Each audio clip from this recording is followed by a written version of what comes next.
প্রিয় শিক্ষার্থীরা, তোমাকে সবাইকে স্বাগতম জানাচ্ছি আমাদের পাঠে।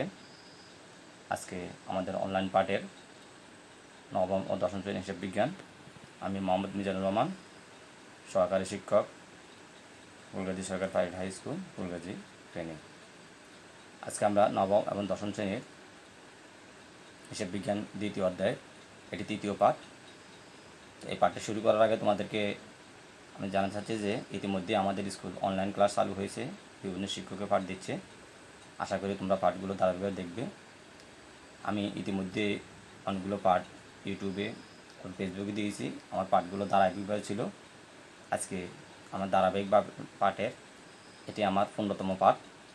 15তম পাঠে আমরা হিসাব বিজ্ঞান বিষয়ে দ্বিতীয় অধ্যায়ের তৃতীয় পাঠ এটি। আজকে পাঠের শুরুতেই আমি তোমাদেরকে কিছু ছবি দেখাবো এবং আমাদের পাঠ্য বইয়ের আলোকে গাণিতিকভাবে কিছু সমস্যা সমাধান করতে চেষ্টা করব।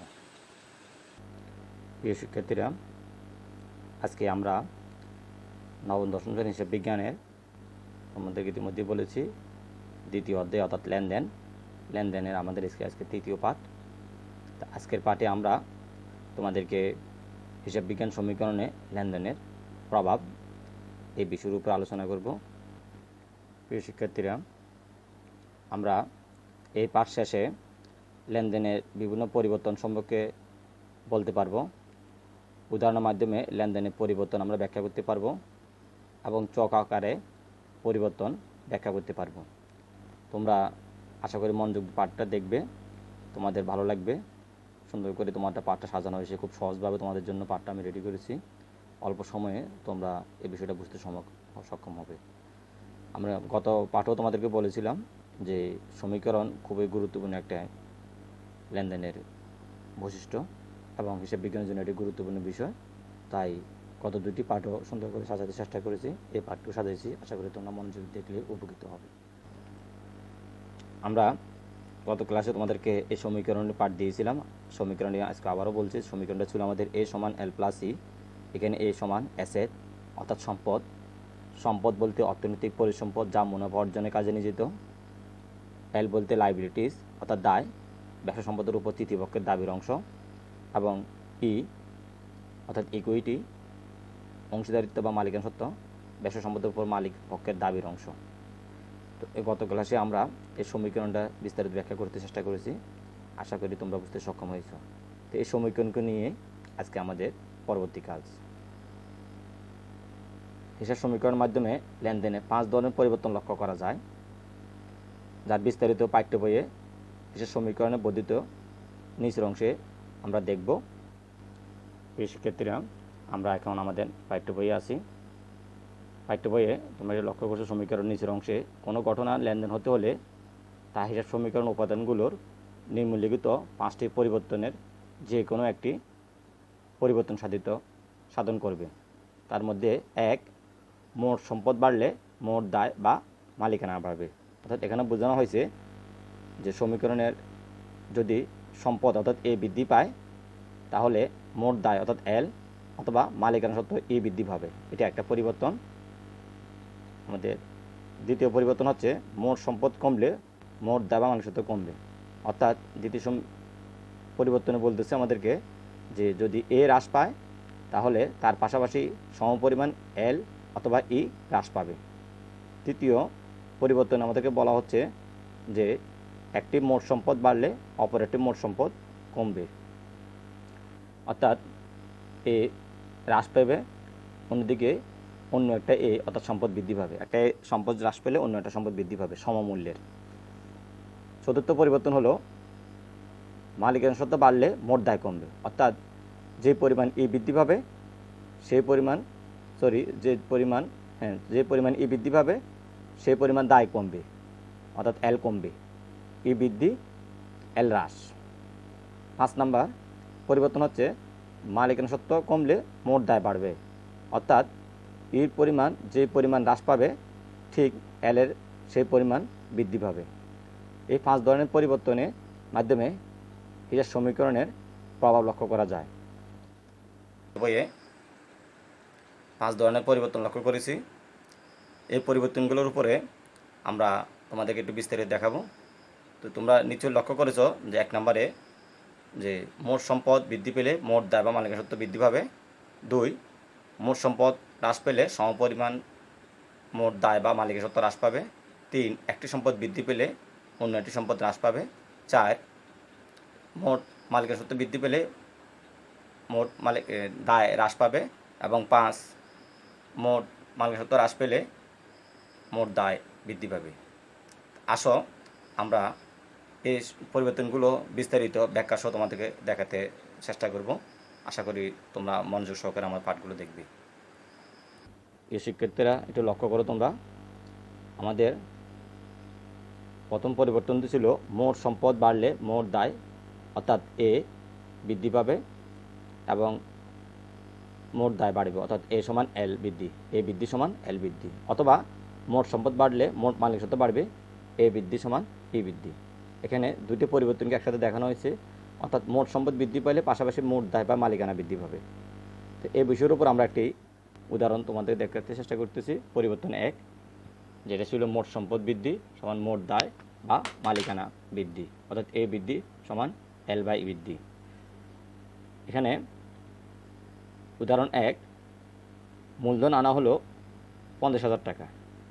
50,000 টাকা মূলধন আনার কারণে একটু লক্ষ্য করো, আমাদের নগদ সম্পদ অর্থাৎ এ বৃদ্ধি 50,000 টাকা। তোমরা নিচে দেখতে পাচ্ছ যে 50,000 টাকা নগদ টাকা বৃদ্ধি পেয়েছে। পাশাপাশি এল মালিকানা সত্ত্ব অর্থাৎ মালিকের অংশ 50,000 টাকা বৃদ্ধি পেয়েছে। অর্থাৎ 50,000 টাকা মালিকের মূলধন আনার কারণে একদিকে যেমন ব্যবসা প্রতিষ্ঠানের নগদ 50,000 টাকা বৃদ্ধি পেয়েছে, অন্যদিকে মালিকের অংশ 50,000 টাকা বৃদ্ধি পেয়েছে।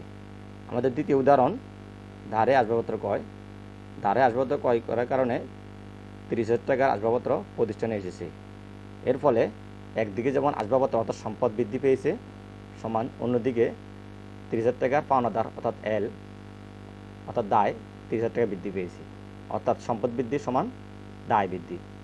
প্রিয় শিক্ষার্থী, আমাদের তৃতীয় উদাহরণ, মালিক কর্তৃক যন্ত্রপাতি ক্রয় 20,000 টাকা।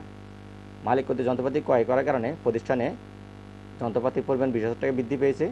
পাশাপাশি যেহেতু মালিক টাকাটা দিয়েছে তাই মালিকের অংশ 20,000 টাকা বৃদ্ধি পেয়েছে। অর্থাৎ সম্পদ বৃদ্ধি সমান মালিকানা বৃদ্ধি, অর্থাৎ এ বৃদ্ধি সমান ই বৃদ্ধি। এই শিক্ষার্থীরা লক্ষ্য করো, আমাদের দ্বিতীয় পরিবর্তন, আমাদের এ সমান এল প্লাস এ সমীকরণের দ্বিতীয় পরিবর্তনটি ছিল এরকম, মোট সম্পদ কমলে মোট দায় কমবে, অর্থাৎ এ হ্রাস সমান এল হ্রাস। অথবা মোট সম্পদ কমলে মোট মালিকানা সত্ত্ব কমবে, এ হ্রাস সমান ই হ্রাস। অর্থাৎ এর উপর আমরা যে উদাহরণটি দেখব সেটা হলো পরিবর্তন 2 নামে। আমি আবারও বলতেছি, মোট সম্পদ কমলে মোট দায় বা মালিকানা সত্ত্ব কমবে, অর্থাৎ এ হ্রাস সমান এল অথবা ই হ্রাস। লক্ষ্য করো, আমাদের প্রথম উদাহরণটা ছিল ধারে আসবাবপত্র ক্রয়ের মূল্য পরিশোধ 30,000 টাকা। ধারে আমরা আসবাবপত্র ক্রয় করেছিলাম, তার মূল্য আমরা পরিশোধ করলাম, ফলে আমাদের নগদ টাকা হ্রাস পেয়েছে। যেহেতু নগদ টাকা পরিশোধ করেছি তাই নগদ টাকা হ্রাস পেয়েছে। আমরা হ্রাস সেক্ষেত্রে খেয়াল রাখবে, হ্রাসটা আমরা হয় মাইনাস চিহ্নের মাধ্যমে প্রকাশ করব অথবা ব্র্যাকেটের মাধ্যমে প্রকাশ করব। ব্র্যাকেটের মাধ্যমে প্রকাশ করার মাধ্যমে এটা ঋণাত্মক হিসাবে গণ্য হবে। তাহলে এখানে 30,000 টাকা হ্রাস পেয়েছে, যে আমরা ব্র্যাকেটে 30,000 টাকা নগদ টাকা হ্রাস দেখালাম, অর্থাৎ আমাদের সম্পদ হ্রাস 30,000 এই হ্রাস। পাশাপাশি যেহেতু পাওনাদারকে টাকা পরিশোধ করেছি তাহলে পাওনাদারের দাবির অংশ কমে যাচ্ছে, অর্থাৎ পাওনাদার কমে যাচ্ছে 30,000 টাকা, সেটাও আমরা মানে দেখাচ্ছি, অর্থাৎ এল হ্রাস। তার মানে আমরা 1 নম্বর উদাহরণের মধ্যে বুঝতে পারলাম এ হ্রাস সমান এল হ্রাস। পরবর্তী উদাহরণ লক্ষ্য করো, কর্মচারী বেতন পরিশোধ 12,000 টাকা। এই কর্মচারী পরিশোধ করার মাধ্যমে 12,000 টাকা পরিশোধ করার মাধ্যমে আবারও আমাদের নগদ টাকা হ্রাস পেয়েছে 12,000 টাকা, যার কারণে আমরা এটাকে ব্র্যাকেটের মাধ্যমে দেখালাম ঋণাত্মক হিসেবে। পাশাপাশি আমাদের যেহেতু এটি মালিকের একটি খরচ, আমরা আগেই বলেছিলাম গত পাঠে বা তার পূর্ব পাঠে যে সমীকরণের মাধ্যমে যত আয় হবে তা মালিকের দাবির অংশ, আর ব্যয় হলে সেটা মালিকের অংশ দিয়ে কাটা যাবে। তো যেহেতু কর্মচারী বেতন একটি ব্যয়ের হিসাব, সেহেতু নগদ টাকা যেমন প্রতিষ্ঠানে কমছে, পাশাপাশি মালিকের দাবির অংশ কমবে, অর্থাৎ মালিকের সত্ত্ব কমবে 12,000 টাকা। তাহলে এই সমীকরণ লেনদেনের মাধ্যমে আমরা পরিবর্তন লক্ষ্য করলাম, এ হ্রাস সমান ই হ্রাস। আমাদের আরেকটি উদাহরণ, মালিক কর্তৃক নগদ উত্তোলন 20,000 টাকা, অর্থাৎ প্রতিষ্ঠান থেকে মালিকে 20,000 টাকা উত্তোলন করে নিল। মালিক প্রতিষ্ঠান থেকে নিতে পারবে যেহেতু প্রতিষ্ঠানটি মালিকের, তবে আমরা সঠিক হিসাবে স্বার্থে তা লিপিবদ্ধ করতে হবে। সেই হিসাবে আমাদের মালিক নিয়ে যাওয়ার কারণে ব্যবসা প্রতিষ্ঠান থেকে নগদ টাকা 20,000 টাকা হ্রাস পেয়েছে। তাই আমরা ব্র্যাকেট দিয়ে লিখলাম। আর 20,000 টাকা নগদ টাকা হ্রাস পাওয়া মানে এই হ্রাস 20,000 টাকা। পাশাপাশি যেহেতু মালিক টাকাটা নিয়ে গেছে, তাই মালিকের দাবি যে অংশ আমাদের কাছে পাওনা আছে সেখান থেকে 20,000 টাকা কমে যাবে, অর্থাৎ এই হ্রাস 20,000 টাকা। এই লেনদেনটির মাধ্যমে যে পরিবর্তন হলো তা হলো এই হ্রাস সমান এই হ্রাস। প্রিয় শিক্ষার্থী, আমাদের তৃতীয় পরিবর্তন এ সমান এল প্লাস সমীকরণের 3 নম্বর পরিবর্তনটি হচ্ছে একটি সম্পদ বাড়লে অন্য সম্পদ কমবে, অর্থাৎ এ বৃদ্ধি সমান এ হ্রাস। এই অনুযায়ী আমাদের তৃতীয় পরিবর্তনে আমরা উদাহরণ নিয়ে যাচ্ছি। উদাহরণটি হলো নগদে আসবাবপত্র ক্রয় 30,000 টাকা। নগদে আসবাবপত্র ক্রয় করার মাধ্যমে নগদ টাকাও আমাদের একটি সম্পদ, আসবাবপত্র সম্পদ। এখানে প্রতিষ্ঠানে যে পরিবর্তন হলো সেটা হলো প্রতিষ্ঠানের নগদ টাকা হ্রাস পেয়েছে, পাশাপাশি আসবাবপত্র বৃদ্ধি পেয়েছে। প্রতিষ্ঠানে নগদ টাকা হ্রাস পেয়েছে 30,000 এবং আসবাবপত্র বৃদ্ধি পেয়েছে 30,000। তাহলে আমরা নগদানের গড়ে মাইনাস ফিগার দিয়ে লিখলাম, অর্থাৎ ব্র্যাকেটের ভিতরে লিখলাম 30,000 হ্রাস হয়েছে, অর্থাৎ আমাদের এই হ্রাস। অন্যদিকে আমাদের সম্পদ বৃদ্ধি পেয়েছে 30,000, যেটা প্লাস পয়েন্ট দিয়ে লেখা হলো। তাহলে এই হ্রাস 30,000 আর আসবাবপত্র বৃদ্ধির মাধ্যমে এই বৃদ্ধি হলো 30,000। এবার আসো আমাদের দ্বিতীয় উদাহরণ, পুরাতন যন্ত্রপাতি বিক্রয় 12,000 টাকা। পুরাতন যন্ত্রপাতি বিক্রয় করার মাধ্যমে প্রতিষ্ঠানের নগদ টাকা বৃদ্ধি পেয়েছে 12,000 টাকা, পাশাপাশি প্রতিষ্ঠানের যন্ত্রপাতি হ্রাস পেয়েছে 12,000 টাকা, অর্থাৎ নগদ টাকা বৃদ্ধি 12,000 আর যন্ত্রপাতি হ্রাস 12,000, অর্থাৎ এই বৃদ্ধি এবং এই হ্রাস। তৃতীয় উদাহরণ, চেকে যন্ত্রপাতি ক্রয় 20,000 টাকা। চেকে যন্ত্রপাতি ক্রয় করার কারণে ব্যাংক টাকা হ্রাস পেয়েছে। আমরা অঙ্ক করার সুবিধার্থে নগদ টাকা ব্যাংক টাকা একটা করে দেখিয়েছি, তাই এটা একই করে লিখতে হলো আমাদেরকে। তাহলে ব্যাংক টাকা হ্রাস পেয়েছে 20,000 টাকা, হ্রাসটাকে আমরা মাইনাস ফিগার অর্থাৎ ব্র্যাকেটের মধ্যে লিখেছি 20,000 টাকা হ্রাস। পাশাপাশি আমাদের যন্ত্রপাতি নতুন করে বৃদ্ধি পেয়েছে 20,000, যন্ত্রপাতির করে আমরা 20,000 টাকা লিখলাম মাইনাস ফিগার ছাড়া, অর্থাৎ ব্র্যাকেট ছাড়া, এটা প্লাস অর্থে লিখিত। তাহলে যন্ত্রপাতি বৃদ্ধি পেয়েছে 20,000 আর নগদ টাকা হ্রাস পেয়েছে 20,000, অর্থাৎ এই হ্রাস এই বৃদ্ধি।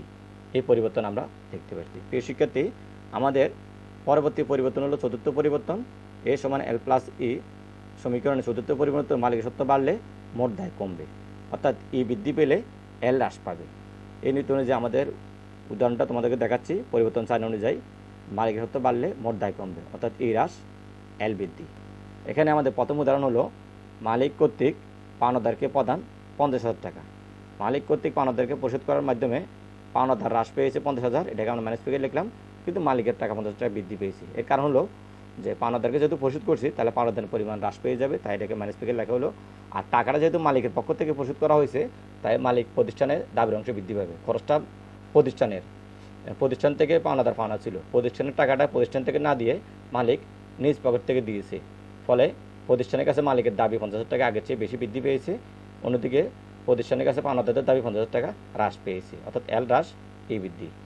পরবর্তী উদাহরণ আমাদের বকেয়া খরচ মালিক প্রদান করেন 2,000 টাকা, অর্থাৎ দোকানে একটি বকেয়া খরচ ছিল, যে খরচটি মালিক নিজে পরিশোধ করেছেন। এর ফলে একই রকম উদাহরণ, অর্থাৎ আমাদের পাওনাদারের পরিমাণ আরও 2,000 টাকা হ্রাস পেল, পাশাপাশি যেহেতু মালিক পরিশোধ করছে, তাই মালিকের দাবির অংশ 2,000 টাকা বৃদ্ধি হলো, অর্থাৎ এল হ্রাস ই বৃদ্ধি। প্রিয় শিক্ষার্থীরা, আমরা ইতিমধ্যে চতুর্থ পরিবর্তন দেখলাম। এবার আসো আমাদের পঞ্চম পরিবর্তন, এ সমান এল প্লাস এই সমীকরণের আমাদের পঞ্চম পরিবর্তন হচ্ছে মালিকের সত্ত্ব কমলে মোট দায় বাড়বে, অর্থাৎ ই হ্রাস পেলে এল বৃদ্ধি পাবে। এই অনুযায়ী আমাদের উদাহরণ আমরা একটু লক্ষ্য করি। পরিবর্তন 5-এর এক উদাহরণ, বাকিতে পণ্য ক্রয় 30,000 টাকা। বাকিতে পণ্য ক্রয় করার কারণে প্রতিষ্ঠানের পাওনাদার বৃদ্ধি পেয়েছে। শিক্ষার্থী, এখানে পাওনাদার বৃদ্ধি পেয়েছে 3,000 টাকা, যেহেতু বাকিতে ক্রয় করেছি, তাহলে পাওনাদারদের দাবির অংশ অর্থাৎ তৃতীয় পক্ষের দাবির অংশ বৃদ্ধি পেয়েছে, এল বৃদ্ধি 3,000। আর যেহেতু এটি ব্যয় হিসাব, ব্যয় বলতে মালিকের অংশ হ্রাস পাবে, আমরা আগেই বলেছি ব্যয় হলে মালিকের অংশ হ্রাস পাবে, তাই এখানে মালিকের দাবি থেকে 3,000 টাকা হ্রাস পাবে, অর্থাৎ এল বৃদ্ধি ই হ্রাস। আমি আবারও বলতেছি, বাকিতে ক্রয় করার কারণে তৃতীয় পক্ষের প্রতিষ্ঠানের উপর তৃতীয় পক্ষের দাবি বৃদ্ধি পাবে, অর্থাৎ তৃতীয় পক্ষে বলতে পাওনাদার বা এলকে বোঝানো হয়েছে, পাশাপাশি মালিকের অংশ হ্রাস পাবে। আমাদের পরবর্তী উদাহরণ হলো বকেয়া খরচ 2,000 টাকা। বকেয়া খরচ 2,000 টাকা। একই রকম আমাদের নতুন করে আরোটা দায় বৃদ্ধি পেল, পাওনাদারদের দাবি আমাদের আগের চেয়ে আরও 2,000 টাকা বৃদ্ধি পেয়েছে, পাশাপাশি খরচটি যেহেতু মালিকের, তাই মালিকের দাবির অংশ হ্রাস পাবে, অর্থাৎ 2,000 টাকা এল বৃদ্ধি এবং 2,000 টাকা ই হ্রাস। এল বৃদ্ধি সমান ই হ্রাস। এই ছিল প্রিয় শিক্ষার্থী আমাদের 5 ধরনের পরিবর্তন। প্রিয় শিক্ষার্থীরা, তোমাদেরকে অসংখ্য ধন্যবাদ জানাচ্ছি এতক্ষণ মনোযোগ সহকারে পাঠটি দেখার জন্য। তোমরা যদি পাঠটি বারবার দেখো, আশা করি তোমরা উপকৃত হবে। এবং আমি আগেও বলেছি, আমার পাঠগুলো আমি ধারাবাহিকভাবে দিয়ে এসেছি। আমি ইতিমধ্যেই প্রথম অধ্যায়ের কয়েকটি পাঠ তোমাদেরকে দিয়ে সমাপ্ত করেছি। দ্বিতীয় অধ্যায়ের প্রায় শেষ পর্যায়ে আরও একটি পাঠ আমরা দ্বিতীয় অধ্যায়ের উপর দিয়ে দ্বিতীয় অধ্যায় আমরা শেষ করব। তো তোমরা আমার পাঠগুলো ধারাবাহিকভাবে দেখবে। আর প্রতিষ্ঠান থেকে ইতিমধ্যে এখনও রুটিন দেওয়া হয়নি। আমি ব্যক্তিগতভাবে একটি রুটিন তোমাদেরকে দেবো, যে এটা নির্দিষ্ট টাইমে আমরা পাঠগুলো দিতে চেষ্টা করব। তোমরা যদি লক্ষ্য করো তাহলে ধারাবাহিক পাঠগুলো থাকবে। আমার এইখানে ছাড়াও, এই ফেসবুক পেজ ছাড়াও আমার ইউটিউবে পাঠ আছে, তোমরা ইতিমধ্যে দেখেছো, ওখানে তোমরা ফলো করবে, তাহলে তোমরা বুঝতে সক্ষম হবে। আমি চেষ্টা করতেছি তোমাদেরকে প্রথম থেকেই ধারাবাহিকভাবে পাঠগুলো দেওয়ার জন্য, তাহলে এই বইটি তোমাদের সাথে সক্ষম হবে। আর তোমাদেরকে আরও একটা বিষয় জানাচ্ছি তোমাদেরকে, যে হিসাব বিজ্ঞান হলো কমার্সের অর্থাৎ ব্যবসা শাখা ছাত্রদের জন্য একটি মূল সাবজেক্ট। অতএব তুমি যদি ব্যবসা শিখে ভালো করতে হয়, তাহলে তোমাকে এই মূল বিষয়টা অর্থাৎ হিসাব বিজ্ঞান বিষয় তোমাকে অবশ্যই ভালো করতে হবে, যেটা আমরা ক্লাসে বারবার বলেছি। তাই হিসাব বিজ্ঞান ভালো করতে হলে, তোমাকে ভালো জানতে হলে প্রতিটা অধ্যায় সম্বন্ধে ভালো গুরুত্ব তোমাকে দিতে হবে। বিশেষ করে প্রথম দিকের অধ্যায়গুলোকে গুরুত্ব দিতে হবে হিসাব বিজ্ঞান বোঝার জন্য। তাহলে তুমি পরবর্তী অঙ্কগুলো কাজ করতে তোমার জন্য সুবিধা হবে। যাক, পরবর্তী দেখার জন্য তোমাদেরকে আমি আবারও স্বাগত জানাচ্ছি। এ বলে আজকে আমি আমার পাঠ এখানে শেষ করছি। তোমরা সবাই ভালো থাকো, সুস্থ থাকো, নিরাপদে থাকো এবং অন্যকেও নিরাপদ রাখো। এই বলে আমি আমার পাঠ করছি। ধন্যবাদ সবাইকে।